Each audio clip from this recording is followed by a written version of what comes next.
Despite the crypto crash, Bitcoin still has a bright future.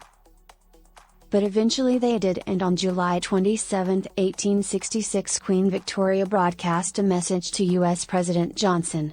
Money is a form of communication technology. Here's what the first transatlantic cable said. Osborne, July 27, 1866, to the President of the United States, Washington. The Queen congratulates the President on the successful completion of an undertaking which she hopes may serve as an additional bond of union between the United States and England.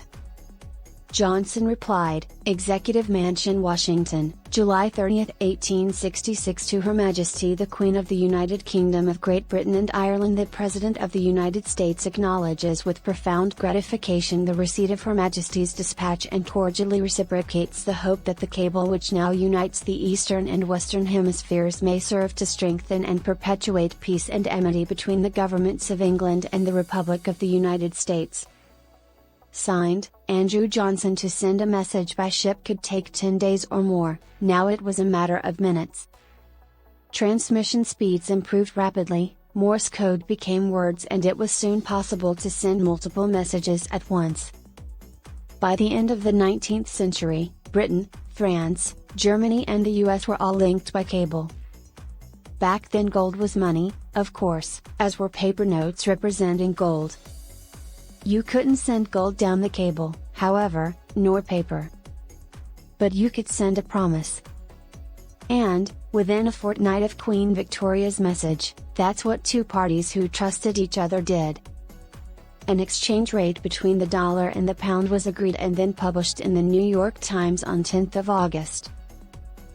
My purpose with this story is to illustrate a point: what is money, but a form of communication? Look at a 20-pound note, if you still use them, and you will see the words "I promise to pay the bearer." Of course, promises disappear, gold doesn't. The two are quite different forms of money, one is belief, the other is real. Today the promises are recorded and exchanged between trusted third parties on computers. Now Bitcoin, with its blockchain, obviates the need for trusted third parties altogether. That is one of many reasons it is so special. Here is a money communication network backed instead by mathematical proof and the most powerful and resilient computer network ever known to man. The trusted third party is the blockchain. Money has evolved like language. I want to explore this idea of money as communication further. And what we do with our money communicates value, not just between buyer and seller, but across the economy.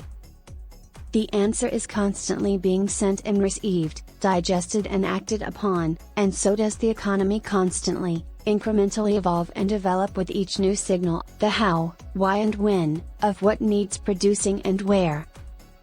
Money, then, is like a language, constantly evolving and changing. Nobody is really in charge, it wasn't really planned, it has just constantly evolved. The architects of fiat money did not plan what we have today, they just used it to get out of a tight fiscal spot, extenuating circumstances at the time. Similarly, nobody planned the language we speak today. Language is hard to plan and regulate, try as many have over the years, and still do. The English we speak today is a long way from the English of Chaucer, Shakespeare or Dickens. The network has grown. Mandarin may have 3 or 4 times more native speakers, but English is more widely spoken. There may well come a time when everybody in the world speaks it. It is the dominant linguistic network. Similarly, there are no doubt a plethora of African, Asian and American languages that are on the way out, if they haven't already gone.